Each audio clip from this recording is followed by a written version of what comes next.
We are the Tlingit, Haida, and Tsimshian. We are the first people of this land.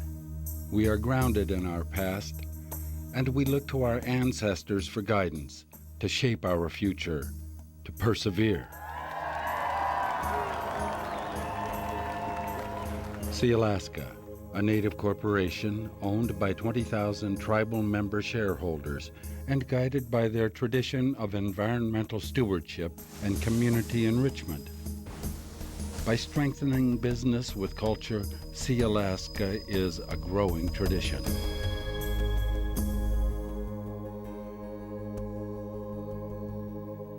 Our native values and traditions are embedded into everything we do at Sealaska. We are native people. When the business grows, we in turn invest in native values, and with our native values strengthened through culture and people, we in turn grow our business. This is what makes Sealaska the successful native corporation that it is today, an institution built on native values. Ha'ani, our land. Hashagun, our past, present, and future. And Ha-Latzin, our strength. We are the stewards of our land. The land is the spirit of our people. When the ancestors are gone, the children take their place. They become inheritors of the culture, as well as what is left of the land. Our land is our inheritance. Our newly enrolled young people now have a connection to their native land. The traditional value of Ha'ani speaks to the duality of our relationship to the land and how we find balance between developing natural resources and respecting the land's spiritual and cultural value. For example, Sealaska cuts timber. And here in our traditional values, every time we used a tree, our elders, our leaders would go through these rites to restore our relationship to the spirits of the tree. So in our traditional culture, we were taught to both revere the land, but we also utilize the land. Guided by the value of Ha'ani, Sealaska continues to work tirelessly to fulfill the promise of the Alaska Native Claims Settlement Act, to create sustainable economies for Alaska's native people. Up in Yakutat, Legislation to be introduced in Congress would allow Sealaska, on behalf of its tribal member shareholders, to select remaining land entitlements, estimated to be up to 85,000 acres. This legislation would also address Sealaska's effort to protect our cultural properties, historic sites, and sacred places. This is property chosen not for the value of its timber, but for its intrinsic native value to our tribal member shareholders. We take great pride in our land.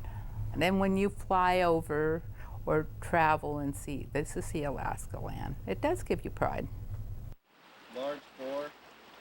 Forest management and silviculture practices are an integral part of Sealaska's Natural Resources Department. This includes pre-commercial thinning and tree planting, which is a great source of tribal member shareholder employment in some Southeast Native villages. Segregate them all and put them... Sealaska uses the best science to maintain our forest land and protect our most valuable asset. We're not solely trying to just grow, bigger, better trees in order to be able to harvest them again. And the most important thing is to keep the land productive so all our future generations can benefit from it just as much as we've been able to. We respect our natural resources. Our people depend on it for their livelihood, for subsistence, and for recreation. Our business decisions are shaped by the traditional value of Hashagun, our past, present, and future. This year, shareholders are being asked to vote on creating new life estate stock for elders once they reach the age of 65, a reflection of our cultural value of respecting our elders. By far, Sealaska's most significant investment is in its people. We encourage tribal member shareholders and employees of all cultural backgrounds, native and non-native, to apply for opportunities throughout the corporation. The program At Sealaska, education is a high priority. A wide variety of scholarships, leadership camps, internships, and on-the-job training opportunities are available to nurture future leaders. This is the highest voter turnout. In June of 2007, Sealaska tribal member shareholders passed a historic resolution to enroll eligible descendants into the corporation. Resolution number 1, receiving a majority of the votes cast at the meeting, passes. I really believe that these new shareholders who come in are going to be the next generation of leaders for not just for Sealaska, but for Alaska. As of spring 2009, our corporation has a powerful collective voice of more than 20,000 tribal member shareholders. The traditional value of Hachlatsin, our strength as Native people and a Native corporation, is embodied in mind, body, and spirit. We promote the well-being of our people through our political efforts, lobbying Congress for our ENCSA entitlements, protecting our SBA 8A competitive advantage, and our legal status as a tribal entity. If we're going to survive and continue, we've got to make sure that we survive as a Native entity with our tribal members, our future tribal members, our growing tribal members. Because of the business of Sealaska, it's able to become a giant institution to fight for the rights of the Native people. Whether we like it or not, Sealaska has become the great voice of the Native people of Southeast Alaska and Washington, D.C., and all over the country. Sealaska also makes it possible for the creation of educational, cultural, and language programs through the Sealaska Heritage Institute. Recent surveys indicate the importance of Native values and the need for SHI to continue its efforts to perpetuate the culture. The board and management is committed to supporting the vision of Sealaska Heritage Institute and its programs. This includes celebration, where more than 50 dance groups and about 2,300 dancers participated in 3 days of performances and workshops in downtown Juneau, Alaska during June of 2008.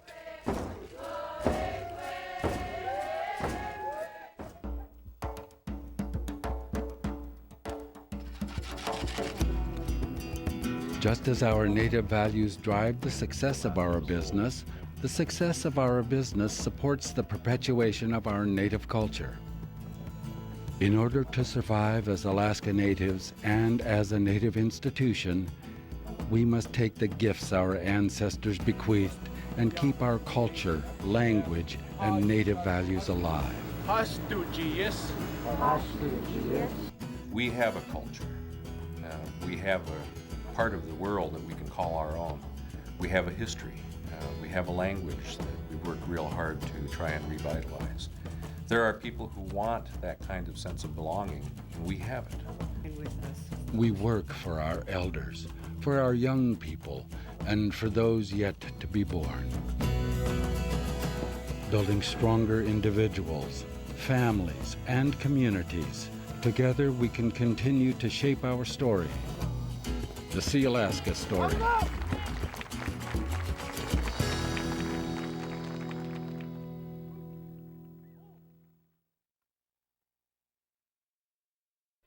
Our people, the Tlingit, Haida, and Tsimshian, have persevered through time. We persevered through first contact and efforts to extinguish our culture and way of life. We have emerged even stronger and more resilient. And we have never lost sight of the values and traditions instilled by our ancestors. It is in that spirit of strength and perseverance that Sealaska strives to provide opportunities and benefits for our tribal member shareholders. For me, that really means that you are going to work every day with your people in mind and contributing to the greater good, the benefit of the company, not just for the company's sake, but for the sake of our people and our way of life.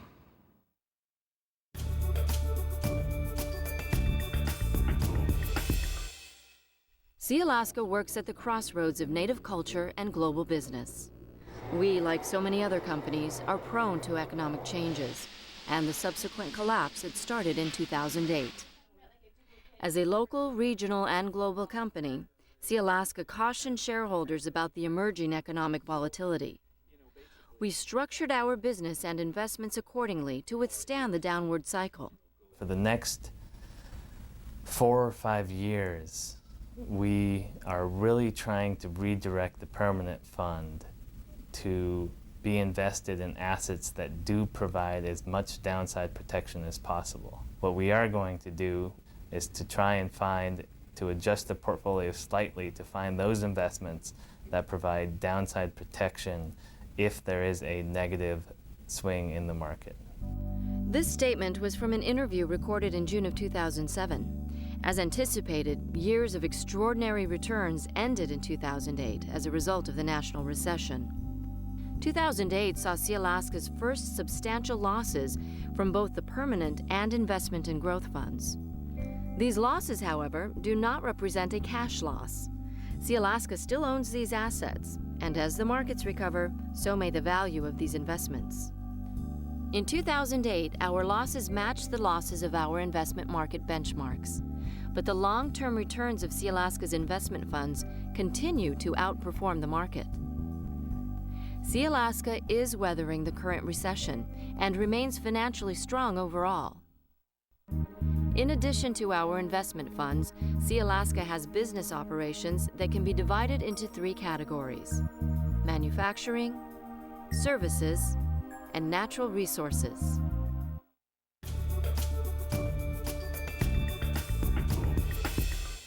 Wholly owned Olympic Fabrication is a leading manufacturer of welded component and assemblies for the aerospace and nuclear industries.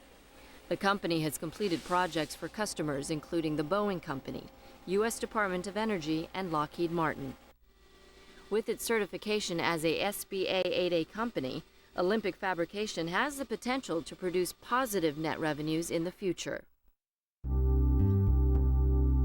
Nipro-Canuck rounds out Sealaska's manufacturing businesses. Nipro-Canuck is a joint venture between Sealaska and Nipro, a global leader in plastics design and manufacturing. This powerful partnership is a supplier to Fortune 500 companies such as Procter & Gamble. Nipro-Canuck operates 3 plants in Mexico, Iowa, and Alabama. These facilities provide customer solutions across a variety of sectors, including packaging, electronics, and healthcare. One example of their work, those plastic measuring caps found on detergent bottles.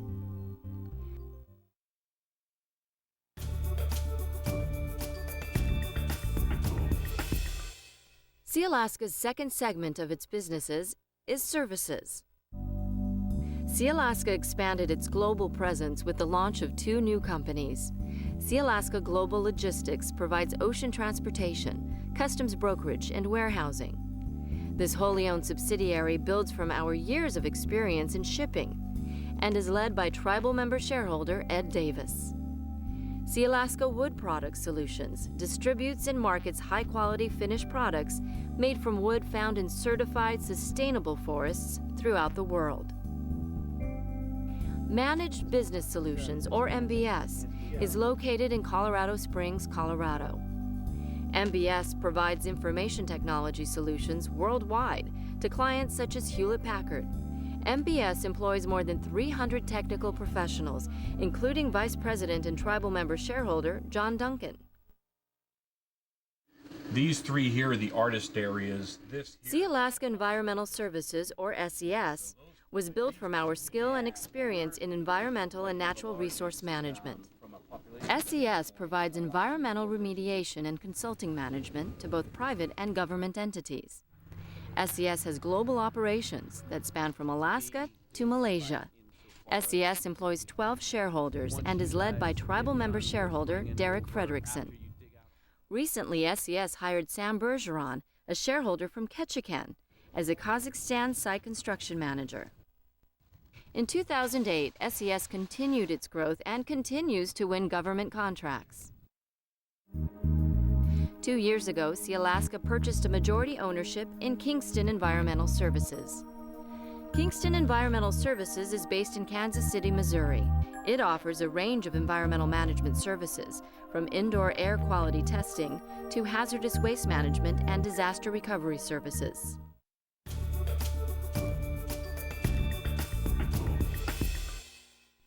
Sealaska's third segment of its businesses is natural resources.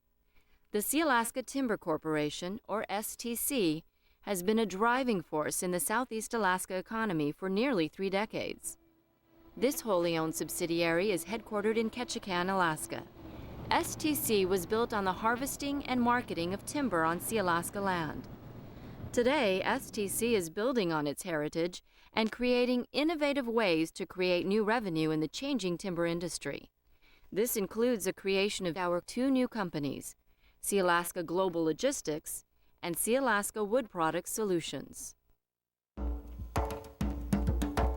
As we adapt to changes in the global marketplace, we're staying focused on our primary resource, our land. We are and have always been the stewards of our land. Sealaska's silviculture program is essential to the well-being of our land and our company's future profitability. Last year, Sealaska received $1.7 million in grants for the development and care of our forests. It has been more than 35 years since the passage of the Alaska Native Claims Settlement Act, and yet Sealaska has not received conveyance of its full land entitlement. ANCSA is as much a living document that is responsive to who we are and what our needs are and what our aspirations are and what our vision is. We should assert ourselves in saying that it's time to change it in order to make it work better for us. For the last 2 years, the Alaska delegation has introduced legislation known as Ha'ani, which will finalize our land selections. This bipartisan bill will be introduced again this year. That's right. And Sealaska directors and management have gone before Congress to testify on behalf of receiving the remaining 85,000 acres of land entitlements promised to our tribal member shareholders. This important legislation is a priority for Sealaska, and every effort will be made to ensure its passage. 30 years after ANCSA, we're still waiting for our land. 30 years is right. And the beauty of this bill, it settles all their land questions.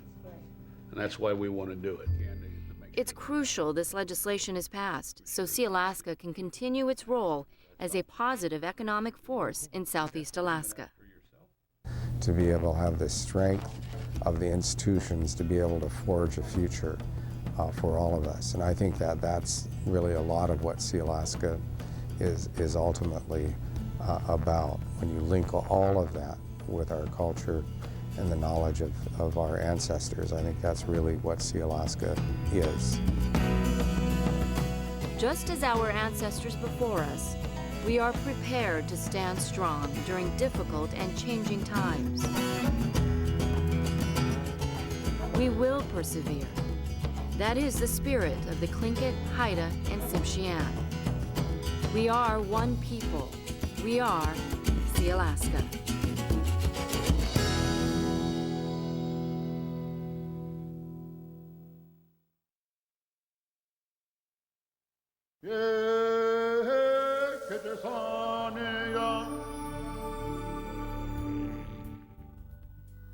Shareholder Resolution Number 1, Life Estate Stock for Elders.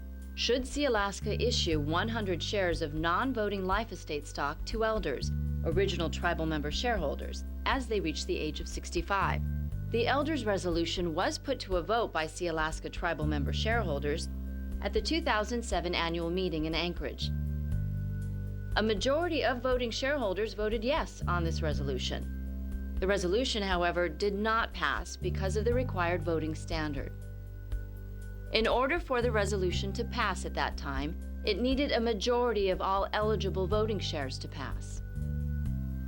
In late 2008, the U.S. Congress passed an amendment to ANCSA, changing the required voting standard to 50% plus 1 of voted shares to pass. So the Elders Resolution will be put up for a vote once again. The Elders Resolution is designed to minimize the economic impact on the distributions to our elders, because shareholder descendants are now issued life estate stock in Sealaska. We honor our elders and the contributions they make to our community. This resolution provides that recognition at the corporate level. In order for tribal member shareholders to be eligible for elders life estate stock, there are several requirements that must be met. The elder must have been alive December 18, 1971, and alive on June 27, 2009. He or she must be an original Sealaska shareholder and at least 65 years old on June 27, 2009, or thereafter. All current original shareholders will be eligible to receive these shares as they reach the age of 65. And the elder cannot be enrolled in the Metlakatla Indian community. Eligible elders will be issued 100 shares of non-voting life estate stock at the age of 65. These shares to be issued are in addition to the shares already held. The additional elder stock will not carry voting rights. The additional shares are not entitled to ANCSA Section 7J revenue payments. The life estate shares cannot be transferred by gift or inheritance, and these shares will cancel automatically without compensation upon the death of the shareholder. All original shares, however, will not be affected by this resolution. Original shares still carry voting rights, and they can still be gifted and inherited. The voting strength of existing shareholders will not be diluted, as these are non-voting shares. The 100 additional shares will affect the value of shares and amount each shareholder receives in future distributions. Those under the age of 65 will experience a dilution of their distribution because more shares will exist in the company. Original shareholders aged 65 and older will now be paid on 100 additional shares and could see an increase to their distribution. The existing Sealaska Elders Settlement Trust will continue to provide benefits to shareholders who are eligible as they reach age 65.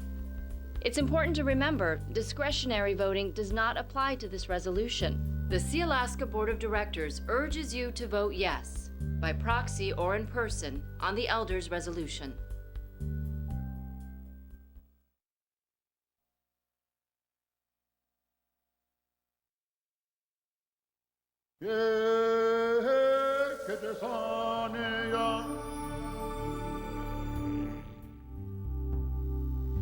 Shareholder Resolution Number 2, Term Limits for the Board of Directors. Should Sealaska Corporation amend Bylaw Section 3.1 to establish term limits for directors of 2 full consecutive 3-year terms? The Sealaska Board of Directors plays a vital role in the success of the corporation. The 13-member board represents Sealaska's tribal member shareholders, applying traditional wisdom to best business practices and strategies for growth. Among its responsibilities is to set policy for Sealaska and make strategic decisions based on experience and knowledge of Sealaska's operations. The consistent and diverse leadership provided by highly qualified board members continues to propel Sealaska to the forefront of potential business ventures and successful investments. Currently, board members are elected to a 3-year term by vote of the shareholder at the corporation's annual meeting. If Shareholder Resolution Number 2, Term Limits for the Board of Directors, passes, Bylaw Section 3.1 will be amended. No directors shall serve more than 2 consecutive complete 3-year terms. A director who has served 2 full consecutive terms is not eligible for re-election or appointment to the Board of Directors for a period of 3 years. The term limits provisions of this section shall become effective consecutively to the classes of directors up for re-election and shall apply to terms ending with the annual meetings in the years 2010, 2011, 2012, and thereafter. Resolution number 2 will be adopted only if approved by a majority vote of the outstanding voting shares of the corporation. This is sometimes referred to as a supermajority standard. That majority is 50% of all outstanding voting shares of the corporation, plus 1 if a quorum is present at the annual meeting. A yes vote is in favor of adopting the resolution to amend the bylaws to institute term limits. A no vote is against the resolution to institute term limits, and the language of bylaw section 3.1 would remain as is. A quorum-only vote is neither for nor against the resolution, but counts the shareholder as present for establishing a quorum at the annual meeting. The Sealaska Board of Directors is urging a no vote on this resolution. If adopted, this resolution would result in a loss of the majority of the board within a 3-year period, beginning in 2010. The corporation would lose a significant amount of experience and expertise on the board. Our traditional values emphasize the importance of seniority and experience in our leaders. This resolution also inhibits the ability of shareholders to elect the directors they support without artificial limits. Recognizing the importance of stable and knowledgeable boards, no other ANCSA regional corporation imposes term limits on their directors. What's more, board turnover already occurs naturally without term limits. The Sealaska Board of Directors urges you to vote no, by proxy or in person, on the term limits resolution.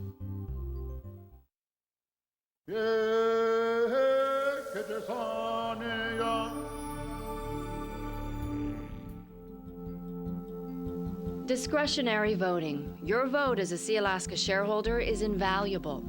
With it comes the responsibility of guiding the corporation, its future, and continued success. Sealaska has 13 directors who serve 3-year terms. 4 or 5 directors are elected every year.